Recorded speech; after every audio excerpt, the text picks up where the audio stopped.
যদি এই বাংলাদেশের নাগরিকত্ব টিকিয়ে রাখতে চান, দেশটা যদি স্বাধীন রাখতে চান, ওয়াজ মাহফিলের সক্রিয়তা যদি ঠিক রাখতে চান, মসজিদ মাদ্রাসা যদি ঠিক রাখতে চান, আজান যদি ঠিক রাখতে চান, মনোভাবটাকে এরকম করে থাকতে হবে। আমাদের সামনে যদি কোনো বিজাতি আসে, দেশটা যদি পরাধীন হয়ে যায়, ষড়যন্ত্রের শিকার যদি হয়ে যায়, আমার সামনে রাইফেলের বন্দুকের গুলি তাক করে দাঁড়াবে, আমি বুক টান করে দাঁড়িয়ে বলবো, ভয় পাই না, আমি একজন মুসলমান। আমি কি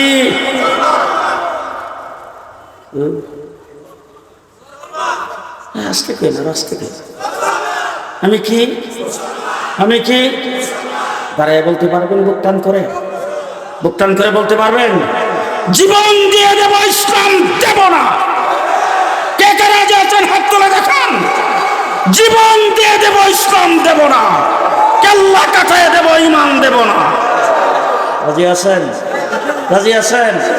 রাস্তার দুইটা, কাফের বেদিন, মুশরিক, ইহুদি, খ্রিস্টান জাহান্নামে যাবে, আমরা জান্নাতে যাব। এটাও সবাই পাবে। আমরা যাবো কোন? জান্নাতে। কাফের বেদিন বেশি বাড়াবাড়ি করলে কই যাইব? জি, সোজা জাহান্নামে পাঠাই দেব। কথা মন থাকবে তো? আব্দুর রহমান ইবনে আব্দু ডাক দেখো সাসা নিয়ত করে এসে দুইটা, একটা হইল আবু জেহেলকে আজকে জাহান্নামে পাঠাবো, আর না হইলে আমরা দুই ভাই জান্নাতে যাবো। পুরস্কার এসপার।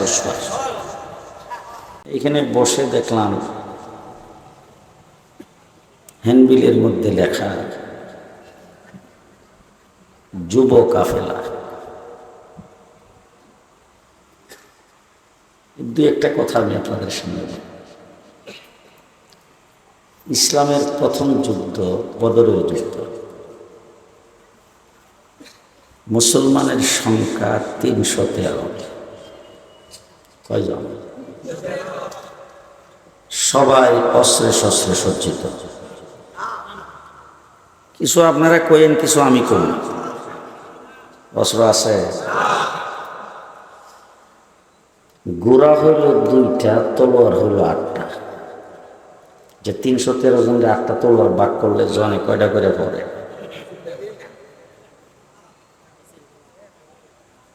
রমজান শরীফের মাস, রমজানের 17 তারিখ, শেষ রাত্রে সেহরি ভালো করে খেতে পারেনি। ইফতারের ভালো কোনো ব্যবস্থা নেই। 313 জন আল্লাহর নবীর সাথে যুদ্ধের ময়দান নামছে।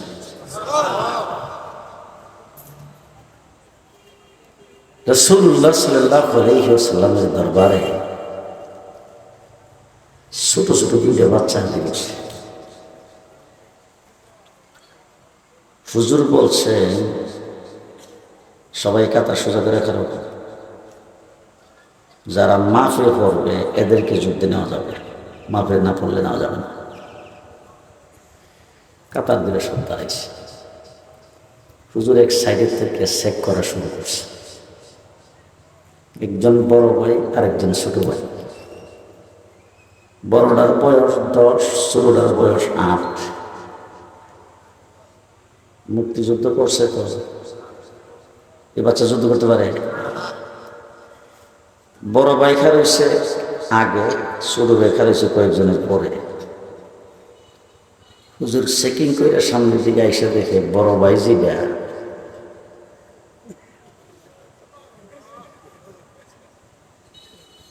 আমাদের ঘুমাইছে,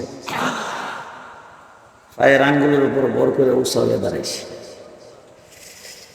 জিজ্ঞেস করছে এইভাবে দাঁড়াইছে কিনা? মাফের কথা। রাসূল বলছেন শুনছি তোমার মা নাকি বৃদ্ধা ঘরে আছে, তোমার বাবা নাই? বলে জি হুজুর, আমার বাবা নাই, মা আছে। যাই মার খেদমত করো, জাহেদের সব পেলা। বাচ্চাটা ডাক দিয়ে বলে হুজুর, আমরা আপনার কাছ থেকে যুদ্ধের ঘোষণা শুনি না, মার কাছে যাই দেখি মা ঘরে বসে কাঁদতেছে। মাকে জিজ্ঞেস করলাম, মা তুমি কেন কাঁদো? মা বুক ফাটা কান্না কাঁদতেছে আর আমাদেরকে বলতেছে, বাবা আজকে যদি তোর বাবা দুনিয়াতে জীবিত থাকতো, আল্লাহর নবীর সাথে আবু জাহেল যে যুদ্ধ করার জন্য আসছে, সেই যুদ্ধে তোর বাবারে পাঠাইয়া আমি হাসরের ময়দানে মুজাহিদের স্ত্রী হিসাবে উঠতে পারতাম। তোরা দুইজন যদি নৌজওয়ান হইতে তোদেরকে যুদ্ধের ময়দানে পাঠাইয়া মুজাহিদের মা হিসাবে উঠতে পারতাম। তোরাও ছোট বাচ্চা, তোর বাবাও জীবিত নাই, কি দিয়া সাহায্য করব? এই জন্য বুক ফাটা কান্না আসতেছে। হুজুর মায়ের চোখের পানিগুলি মুছে আমরা মার কাছ থেকে বিদায় নিয়ে যুদ্ধের ময়দানে যাওয়ার জন্য আসছি। রাসূল বলছেন, মা তোমার বিদায়, তোমাদেরকে বিদায় দিছে? বলে জি হুজুর। বলে ঠিক আছে, তুমি যাও। আরেকটু চেক করতে সামনে যায়, দেখে এর ছোট ভাই 8 বছর হিরো খারাপ। রাসূল বলছেন, বাবা তুমি ছোট বাচ্চা, তুমি যুদ্ধের ময়দানে যাইতে পারবে না। বাচ্চাটা উঠতে করো, ওই যে আমার বড় ভাই, সে আর আমি দুজনে একসাথে মার কাছ থেকে বিদায় নিয়ে আসছি। তাকেও মা বিদায় দিয়েছে, আমাকেও মা বিদায় দিয়েছে। সুতরাং তাকে যদি যুদ্ধের ময়দানে যাওয়ার অনুমতি দেন, তার সাথে আমাকেও দিতে হবে। রাসূল বলছেন, তুমি দেখতেও ছোট, তোমার ভাই তোমার চাইতে 2 বছরের বয়স বেশি, দেখতে শুনতে হৃষ্টপুষ্ট, তোমার ভাইয়ের শরীরে তোমার থেকে শক্তিও বেশি। তোমার ভাই অনুমতি পাইতে পারে, তুমি এত ছোট বাচ্চা অনুমতি পাইতে পারো না। বাচ্চাটার সাথে সাথে রাখবে, হুজুর দেখতে শুনতে হৃষ্টপুষ্ট, 2 বছরের বয়স বেশি, গায়ের শক্তি বেশি, এই জন্য বড় ভাই যদি অনুমতি পায়, হুজুর একটা প্রস্তাব রাখবেন কিনা আমার, দয়া করে। বলে কি প্রস্তাব? বড় ভাইয়ের সাথে আমার কুস্তি লড়া। এই বাবা, এই রাত্রে বেলা এত জোরে সুবহানাল্লাহ বলে আশেপাশের মায়ের লোকের সঙ্গে রাস্তায়। হুজুর বলেন, তুমি কি তোমার বড় ভাইয়ের লোকে কুস্তি লেখা পারবে, পাঞ্জা দিলে পারবে? যদি পারি ঠিক আছে, আস। দুজনকে একসাথে খাড়া করছে। ছোট ভাই বড় ভাইয়ের চোখে চোখে তাকাইয়া ইশারা দিয়ে বলছে, ভাই আসলে কিন্তু তোমার গায়ে শক্তি বেশি, তুমি যদি আমার শক্ত করে ধরো তাইলে কি আমি তোমার লোকে পারো না? সুতরাং তুমি আস্তে করে নম করে ধরবার, আমি যখন ধাক্কা দিব তুমি বুঝতে পারলে নিচে ইচ্ছা করে নিচে পড়ে যাবে। চুক্তিপত্র হয়ে গেছে, যেই কথা সেই কাজ। বড় ভাই ছোট ভাইরে ধরছে, ছোট ভাই বড় ভাইরে ধরছে। প্রথম ধাক্কা দিয়ে এই ছোট ভাইরে দিয়েছে, ছোট ভাই বড় ভাইকে নিচে পালাই দিয়েছে। লাভ দিয়ে উঠে হুজুর এবার বলেন দেখি, আল্লাহ নবী কো চলো। এই যুবক কাফেলা, কথা শেষ, ভালো করে শুনো। যুদ্ধের ময়দানে 313 জন মুসলমান। আবু জেহেল কিন্তু এসে ডাক দিছে, খেলা হবে। বুঝলেন কেন? গত 15 বছর আবু জেহেল ডাকছে, খেলা হবে। আবু জেহেল এসে ডাক দিছে, খেলা হবে। হুজুর আকরাম সাল্লাল্লাহু আলাইহি সাল্লামের কাছে অস্ত্র নাই, শস্ত্র নাই। 313 জন রমজানের মাস রোজা রাইখা যুদ্ধের ময়দানে গেছেন 1000-এর মোকাবেলায়। রাসূল সাল্লাল্লাহু আলাইহি সাল্লাম 313 জনকে ছেড়ে দিয়েছেন। রাসূল আল্লাহর দরবারে হাত উত্তোলন করেছেন, আল্লাহ 313 জন আমার জিন্দেগির ফসল। 13টা বছর পর্যন্ত সাহাবে আবি তালেবের ভিতরে জেলখানায় নির্যাতন ভোগ করে, রাস্তায় কাটা বিছানো নির্যাতন ভোগ করে, তাইফের জমিনে রক্ত দিয়ে আল্লাহ এই 313 জনকে প্রস্তুত করেছি। যদি তারা আজকে ধ্বংস হয়ে যায়, আগামী দিনে তোমার নাম লেনেওয়ালা কেউ থাকবে না। জিবরাইল আমিন আইসা রাসূলকে ডাক দিয়ে বলে, হুজুর আইছি। রাসূল বলছেন, কি নিয়ে আইছো? অন্যান্য সময় আল্লাহ পাক ওহী দিয়া পাঠায়, আজকে ডাক দিয়ে বলছে যুদ্ধের পোশাক পর। যুদ্ধের পোশাক পর। জিবরাইল আমিন বলেছে, আল্লাহ যুদ্ধ করার জন্য তো আমাকে বানাও নাই, আমাকে তো যুদ্ধের শক্তি দাও নাই, আমাকে তো বানাইছো ফেরেশতা। যুদ্ধ করার জন্য তো তুমি মানুষকে বানাইছো, যুদ্ধের ট্রেনিং তো মানুষে নেবে, আমি তো যুদ্ধ করার না। আল্লাহ পাক ডাক দিয়ে বলছেন, তোকে যুদ্ধ করার জন্য বানাই নাই, কিন্তু আজকে করা লাগবে। জিবরাইল আমিন বলে, হুজুর 3000 লগে আছে আর 5000 মাধবপুরে ওই পারে। মাধবপুর না পেলে আপনারা বুঝতেন না। রাসূলুল্লাহ সাল্লাল্লাহু আলাইহি সাল্লামের কাছ থেকে অনুমতি নিয়ে জিবরাইল আমিন যুদ্ধের ময়দানে নামছে। প্রচন্ড বেগে যুদ্ধ চলছে। একজন সাহাবী দৌড়ে এসে, হুজুর কি এর যুদ্ধ করবো? আওয়াজ শুনে ডর করে। আল্লাহ নবীকে কি আওয়াজ শুনে ডর করে? বলে, হুজুর আলী বিকট শব্দে আওয়াজ শুনি কোনো মানুষ দেখি না। আকবিল আকবিল আকবিল, আগে বাড়ো আগে বাড়ো। হুজুর কোনো মানুষ দেখি না। রাসূল সাল্লাল্লাহু আলাইহি ওয়াসাল্লাম ডাক দিয়ে বলেন, জিবরাইল আমিন ফেরেশতাদের commander in chief, major general, সে ফেরেশতাদেরকে আগে বাড়ার কথা বলতেছে। শেষ কথা, প্রচন্ড বেগে যুদ্ধ চলছে। হযরত আব্দুর রহমান ইবনে আউফ সাহাবীর নাম শুনছেন? দূর থেকে দেখে একটা উঁচা ঘোড়ার উপরে বৈশা আবু জাহেল বড় হাক ডাক দিয়ে যুদ্ধ পরিচালনা করতেছে। দূর থেকে দেখে আব্দুর রহমান ইবনে আউফ যখন আবু জাহেলকে দেখছে, দেখে মনে মনে ভাবতেছে আবু জাহেল কোন জায়গায় কোন ঘোড়ার উপরে আছে, এটা যখন আমি দেখে ফেলছি, যদি সুযোগ পাই, ওনারা কি করেন, যদি সুযোগ পাই, কিন্তু মনে মনে ভাবতেছে সুযোগ পাইলে কি হবে, আমি একা তো তার উপর আক্রমণ করতে পারবো না। তার কারণ হলো আমার সাথে শক্তিশালী কয়েকজন নৌজওয়ান লাগবে, শক্তিশালী কয়েকজন মুজাহিদ লাগবে, সকলে মিলে একত্রিত হয়ে আক্রমণ করতে হবে। তার কারণ হলো তার চতুর্দিকে বডিগার্ড আছে না নাই? আছে। আমি যদি একা আক্রমণ করি, বডিগার্ডরা কি আমাকে ছেড়ে দিবে? তাই প্রস্তুতি নেওয়ার জন্য ডাইনে বামে তাকাইছে শক্তিশালী কাউকে দেখে কিনা। এমন সময় দেখে দৌড় দিয়া দুইটা বাচ্চা যায় ওনার সামনে খাড়াইছে। যেই খারুইছে দেখে ওনার মনটা একটু খারাপ হয়েছে, কই কিনে শুরু দুইটা বাচ্চা দিয়ে আমার সামনে, এই দুই বাচ্চা আমার কি করবো, এই দুই বাচ্চা পারবে আমার সহযোগিতা করতে? এমন সময় বাচ্চাগুলি চেহারার দিকে তাকে ডাক দেখে, চাচা আবু জাহেল সাহেবকে চিনেন? আস্তে আস্তে চাচা আবু জাহেলরে চিনেন? হযরত আব্দুর রহমান ইবনে আউফ আবু জাহেল দিয়ে তোমরা কি করবে? বলে চাচা যদি চিনেন তো আমাদের একটু দেখাই দিন, আমরা বাড়ির থেকে নিয়ত করে এসেছি। আল্লাহু আকবার।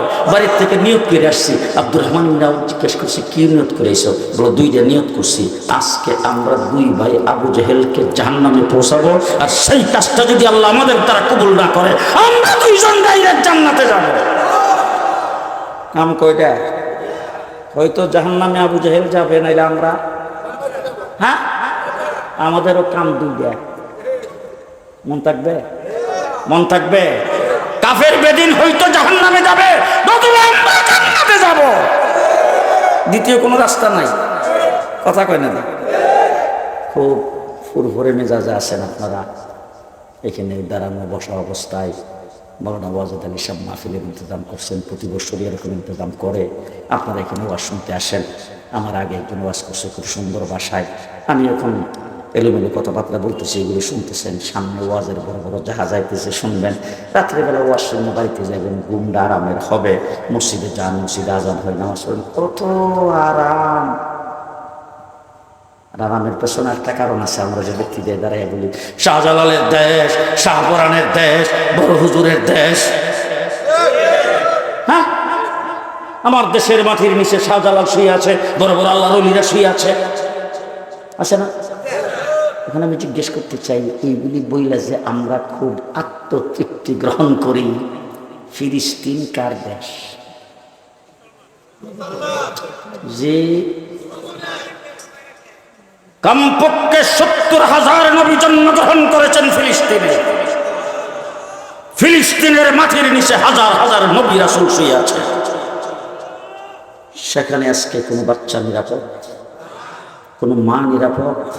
সেখানকার বাড়িঘর নিরাপদ? সেখানকার মানুষগুলি, মুসলমানগুলি নিরাপদ? টন বুম দৈনিক পড়তেছে। আর যেই মাটির নিচে নবী রাসূল শুয়ে আছে, যেই মসজিদে বাইতুল মুকাদ্দাসে আমার নবী ইমামতি করেছেন, সমস্ত নবীরা সেখানে হাজির হয়েছে, মুসলমানদের প্রথম কিবলা, সেই জায়গায় যদি এরকম হইতে পারে, আমরা কারা? বাড়ি কো?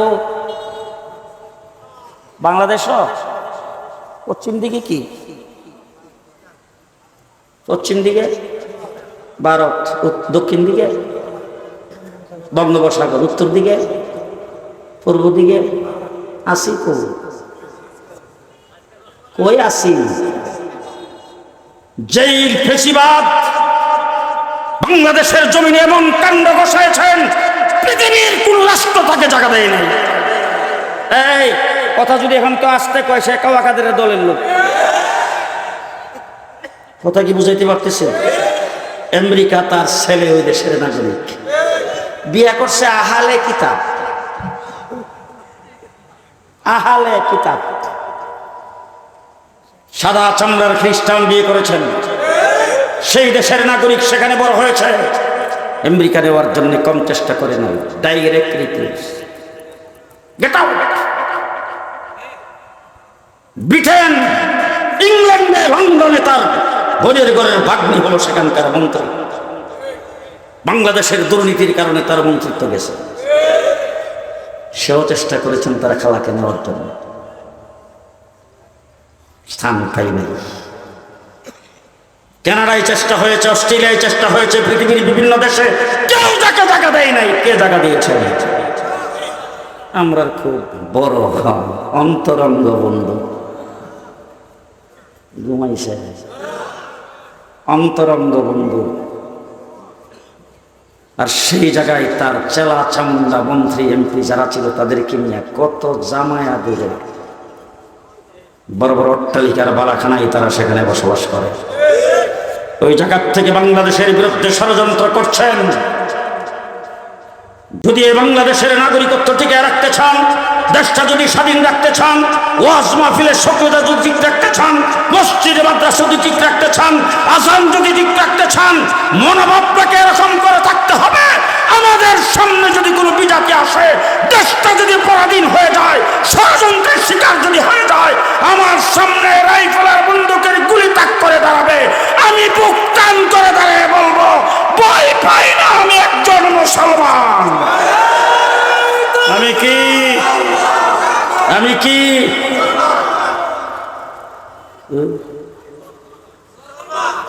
আসতে কই না, আসতে কই, আমি কি দাঁড়ায় বলতে পারবেন? বুকটান করে বলতে পারবেন? জীবন দিয়ে দেব, ইসলাম দেব না। কে কে রাজি আছেন? হাত তুলে দেখান। জীবন দিয়ে দেব, ইসলাম দেব না। কেল্লা কাটায় দেব, ঈমান দেব না। রাজি আছেন? রাস্তার দুইটা, কাফের বেদিন মুশরিক ইহুদি খ্রিস্টান জাহান্নামে যাবে, আমরা জান্নাতে যাব। এটাও সবাই পাবে। আমরা যাবো কই? জান্নাতে। কাফের বেদিন বেশি বাড়াবাড়ি করলে কই যাইব? জি, সোজা জাহান্নামে পাঠাই দেব। কথা মন থাকবে তো? আব্দুর রহমান ইবনে আব্দু ডাক দেখো সাসা নিয়ত করেছি দুইটা, একটা হইলো আবু জেহেলকে আজকে জাহান্নামে পাঠাবো, আর না হইলে আমরা দুই ভাই জান্নাতে যাব। পরিষ্কার এসপার। বুখারী শরীফের হাদিস, রাসূল সাল্লাল্লাহু আলাইহি সাল্লাম বলেছেন, এই আঙ্গুলের ইশারায় আব্দুর রহমান ইবনে আউফ দেখাইছে, ওই যে দেখা যায় এটি আবু জেহেল। দেখাইতে দেরি হয়েছে, দুইটা বাচ্চা বাস পাখির মতো আবু জেহেলের উপরে চাপাইয়া পড়তে দেরি হয় নাই। এবার শুনেন ভালো করে, শুধু বাচ্চা তো উষা গুড়ার উপরে বসে না। আবার আবু জেহেল লোক তোলা, সেটা সে বড় ছিল, গর্দানটা উষা। নিচের থেকে শুধু দুই বাচ্চা মারবো গারে, কখনো লাগাল ফায়দা। যুদ্ধের ট্রেনিং আছে, এক ভাই আরেক ভাই ইশারা দিয়ে কো, ভাই এইভাবে ফালান যাইত না, গোলার ফাও দেখতে দে। কি কর? গোলার ফাও কেটে দে। দিশে গোলার ফাও কেটে আবু জেহেল নিচে পড়ে গেছে। দুই ভাই আক্রমণ শুরু করে দিয়েছেন। হযরত আব্দুল্লাহ ইবনে মাসউদ দূর থেকে দেখা দৌড়ে এসে বুকের উপর সওয়ার হয়ে বসে গলাটা কেটে নিয়েছে। দুইটা ছোট ছোট বাচ্চা দিয়া আল্লাহ পাক আবু জেহেলকে দুনিয়া থেকে জানামের মতো বিদায় করে দিয়েছে। এই যুবক, রঙ্গিলা রাসূল নামে একজনে বই লিখেছেন ভারতবর্ষে। কি নাম জানেন?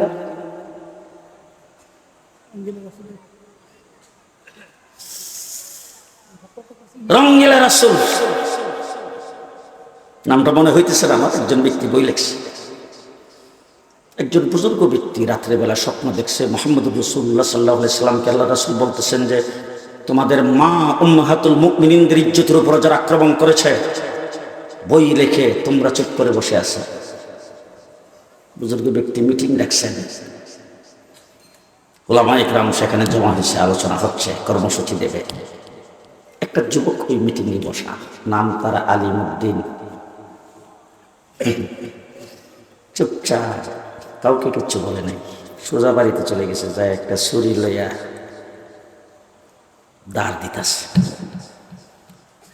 মা এসে জিজ্ঞেস করেন, ও বাবা তুমি ছুরি দাঁড় দাও, কারণটা কি? এখন কি কোরবানির মৌসুম, কোরবানি তো মাত্র কিছুদিন আগে গেল, কোরবানি তো অনেকদিন দেরি আছে, ছুরি দাঁড় দাও কেন? ছেলেটা থেকে, মা তুমি আমাকে পেটে ধারণ করেছো, তুমি আমার পেটে ধারণকারী মা। আমাদের আরেক মা আছে উম্মাহাতুল মুমিনিন, আল্লাহর নবীর স্ত্রীগণ, তারাও আমাদের মা। সুতরাং তাদের ইজ্জতের উপর যে ব্যক্তি আক্রমণ করেছে, তাকে যতক্ষণ হত্যা করতে না পারবো সেই মুখটা তোমাকে দেখাবো না। মাও কেমন মা হেরে ডাক দেখো, ঠিক আছে বাবা, যদি এরকম হয়ে থাকে তো তোর মুখ হেরে হত্যা করার আগে আমিও দেখতে চাই না।